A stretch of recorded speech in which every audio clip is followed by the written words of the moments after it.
Hey everyone, this is Michael of michaeltabaradi.com, and in today's video I'm going to be talking about how you can understand how to find your expertise.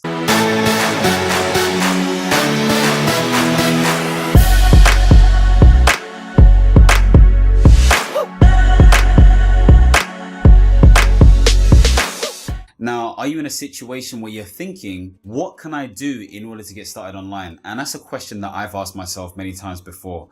And it's something that you may even continue to ask yourself throughout your whole process within this whole online game. Really and truly, when it comes to determining your expertise, it's really about confidence, and it's really about knowing yourself enough to know that you're an expert in something. Now, expertise is basically focused on having specialized knowledge or experience in a specific field over a certain amount of time. You need to think to yourself, what are those things that I have done over many different years that I can say I'm an expert in? What are those things that I feel confident in? And there may be situations where you don't even feel like you're an expert in those specific things, but really and truly you are. So the first thing you need to do is, I would say, over the past 10, 20 years, write down exactly what you've achieved in terms of your credentials. And this will include qualifications, jobs that you have done, careers and industries that you've been part of, any sort of additional certifications and stuff like that that positions you as an expert. So for example, let's say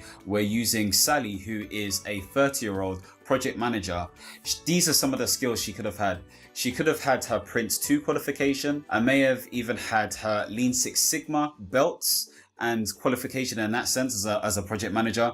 She may have been a project manager for the past 5 years within, let's say, the health industry. In addition to that, she's also been very, very good at different things like WordPress development and content developing and a little bit marketing on the side, because she likes to basically talk about nutrition and health and weight promotion outside of work. So maybe there's something around health that she's really interested in, and she can use that maybe as some sort of facilitator, as some sort of coach, as some sort of person who can help people get closer and closer and closer to their different health goals. So really and truly, like when it comes to the niche, that's a different story, but her expertise may be in facilitation, maybe in facilitating those in health.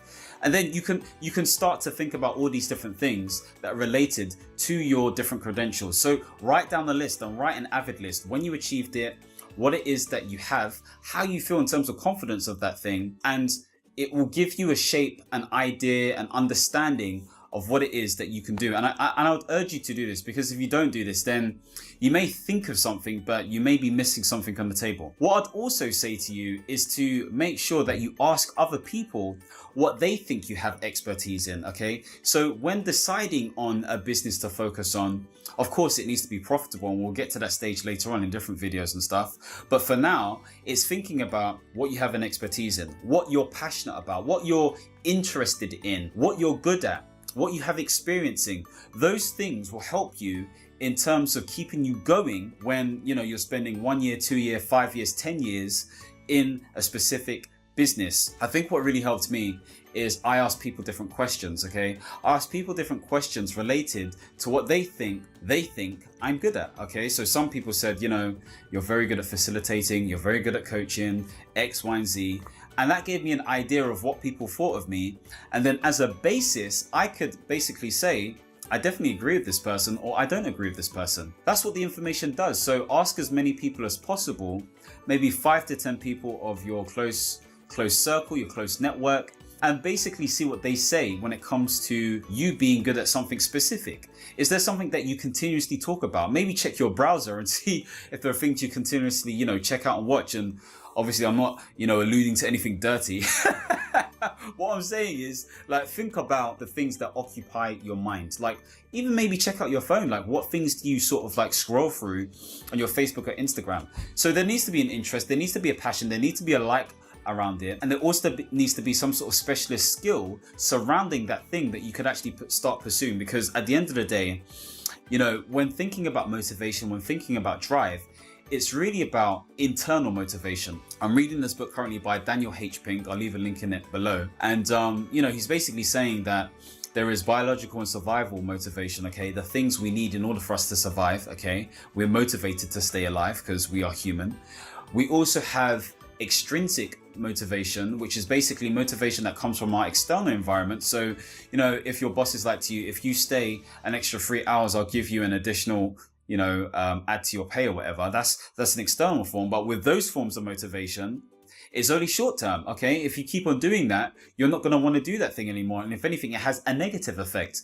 We're looking for internal forms of motivation. So you need to think to yourself, what internally drives me? What do I like? What am I good at? What things do I naturally do that I can help people when it comes to solving their problems? Because the next bit is thinking carefully about what problems you're aiming to solve, okay? That is related to the thing that you're actually good at. Because if you can start thinking about the things that you can actually solve for people, then you're in a good position to start thinking about what niche you want to start focusing on. Okay, because that's really important. If you don't connect the two, if there's not a drive and there's not a level of skill associated with this thing, then you need to think to yourself, what do I need to do to get skilled up? Do I need to be reading, X amount of books over 3 to 6 months? Do I need to be going to different events every month or every week? Do I need to be going to networking events? Do I need to be watching specific YouTube videos and watching different thought leaders to understand what the game is saying? Do I need to read different reviews to see what people are saying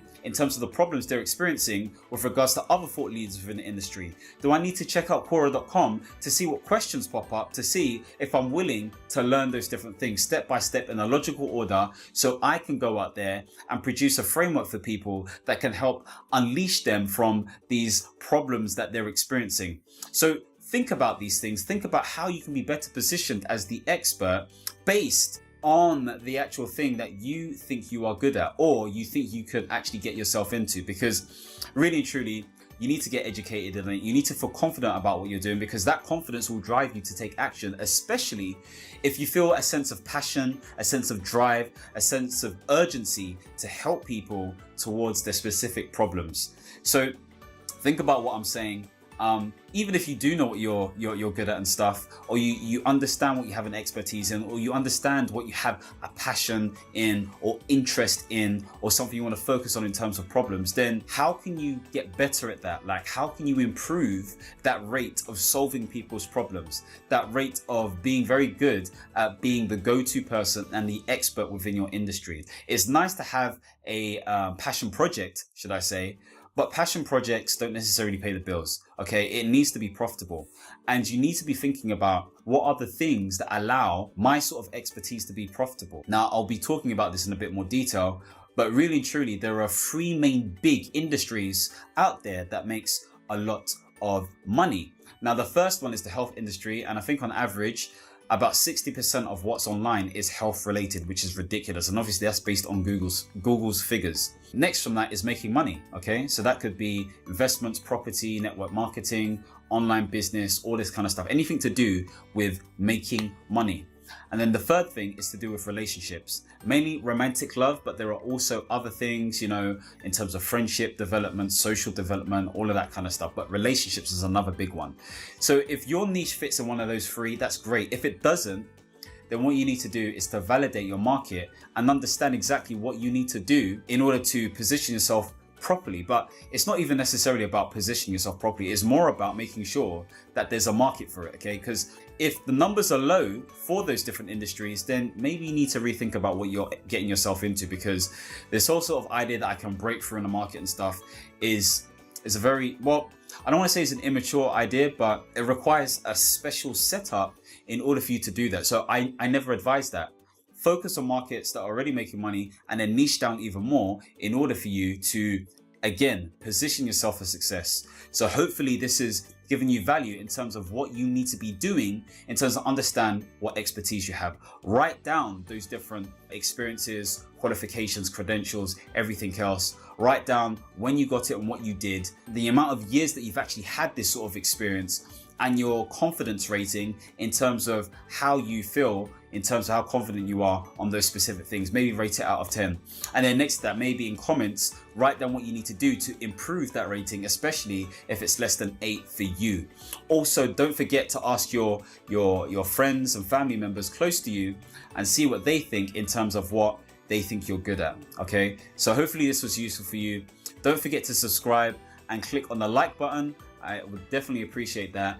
And, I'm here to serve value for you guys, to basically get you to understand how you can be a strong personal brand and really develop your mindset in the right sort of way, both for your business and your life endeavors. So don't forget to subscribe. Don't forget to leave any sort of comments that sort of are useful, not just for yourself, but for other people in terms of sharing ideas, because we're all growing together. Take care. God bless. Understand, reach, and expand.